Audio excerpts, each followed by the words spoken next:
జై సీతారాం. నిన్న మన 2 టైప్ ఆఫ్ ముక్తి, ఒకటి విదేహముక్తిని, ఒక క్రమముక్తిని మనం చూసాం. விதேகமுக்தி అంటే ஏமி இதோரொக்கர் தன்னோட லிங்க சரீரம், அதாவது தன்னோட சூக்ஷ்ம சரீரம்ನ ఇక్కడనే ఉడిసి లెవిసిపోయారో దాన విదేహముక్తి అంటువా.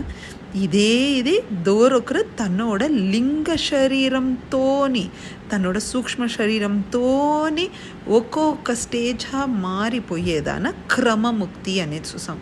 ఈ సూక్ష్మం అంటే ఏమీ చూసామంటే మనోడ 5 జ్ఞానేంద్రియం, ఆ సెన్సెస్ మూలంగానే మన అన్నీ తెలుసుకుంటున్నాం. సో ద 5 సెన్స్ ఆర్గన్స్, దావెన 5 కర్మేంద్రియం, మన ఏమన్నీ ఆర్గన్స్ వచ్చి యాక్షన్ మన చెయ్యలు ఈడుపడుతుందో ఆ 5 కర్మేంద్రియాలతో సేరి 5 ప్రాణన్, మనసు, బుద్ధి, ఈనిననే సూక్ష్మ శరీరం అంటున్నాం. దోరొకరు ఈ సూక్ష్మ శరీరంతోనే క్రమముక్తి ప్రహారం బ్రహ్మలోకం వెరిగిపోయారో వాళ్ళు వచ్చి మహాప్రలయం ఎప్పుడు బ్రహ్మాజీ కూడా పోయి ఒడుంగుతురో అప్పుడు వాళ్ళకి ముక్తి అనే తవులను. సో ఆ పొయ్యేప్పుడు ఆ క్రమముక్తి అనేది పొయ్యే మార్గం పట్టే మన నెక్స్ట్ శ్లోకాలుండి మనం చూడపోయాం. 11th శ్లోకాలో భట్టత్రి చెప్పారు, ఏ ఒక్క భక్తన్ ఈ బ్రహ్మలోక క్రమముక్తి వాంట పోయిండో వాణ్ణ వచ్చి ఆ అగ్ని భగవాన్ వచ్చి పహల్ పొలుదులో శుక్లపక్షంలో ఉత్తరాయణంలో దేవర్గల్ మూలంగా ఆ సూర్యోడ మండలాల్లో పోయి తన రీచ్ అవేరు. ఆ సూర్యమండలం అనేది ధ్రువపదం, ధ్రువ నుండిన ఉలహం. దీననే మన భగవద్గీతలో ఉండిన 8th చాప్టర్లోని ద సేమ్ థింగ్సే మనం చూసాము.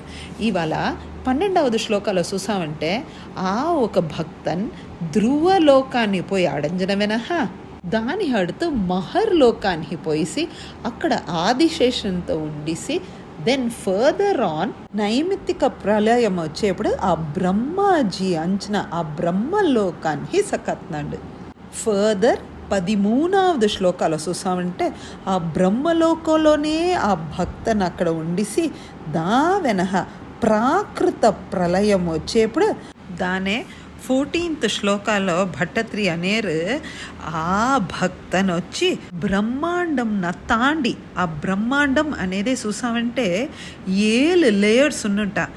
ఏమి ఆ 7 లేయర్స్ చూసామంటే మనోడ 5 భూతంగల్, భూమి, అప్పు, అగ్ని, గాలిని, స్పేస్, ఆకాశం, ఈ 5 దాని అడతు మహత్, దాని వెనక ప్రకృతి, ఈ 7న తాండి పోయి ఆ పరంబ్రహ్మతత్వంతో ఐక్యమవుతున్నారు. అది ఎట్ట ఐక్యం అవుతుంది అని చూసామంటే ఆ 7 లేయర్స్న ఆ సూక్ష్మం తాండేప్పుడు, భూమిని తాండేప్పుడు ఈ సూక్ష్మలో ఉండే భూమి తత్వం దాంతో ఐక్యం అవుతుందిట. அடுத்தது అప్పు వచ్చి అప్పు తత్వంతో ఐక్యం అవుతుంది. అగ్ని తత్వంలో అగ్ని ఐక్యం అవుతుంది. వాయువులో వాయువుని, ఆకాశంలో ఆకాశం అయిన గడిలోనే అక్కడనే ఆ లింగ శరీరం దియపడుతుంది. సో వన్స్ ఆ లింగ శరీరం దియపడిన గడిలో మెవత మించింది ఏమి? ఆ పరం పొరుల్, ఆ పరబ్రహ్మతత్వం మొట్టే మించింది. దాననే మనం 14th శ్లోకాలు చూసామా. அடுத்து 15th శ్లోకాలు చూసా ఉంటే భట్టత్రి అనేరు, హే జగత్పతే, ఈ జగత్ పతియాన హే గురువాయూరప్పరే, ఈ వలిలో అదావదు అర్చిరాది గతం, ఈ సూర్య మండలానికి పోయేది through the path of light ఏ ఒక్క యోగి పోయేరో విచ్యుతిం న భజతే, తిరిగి ఆ యోగి ఈ సంసారంలో రానే రారు. ఆ యోగి సచ్చిదాత్మక, సచ్చిత్ ఆనందమయం హానే అయితున్నారు.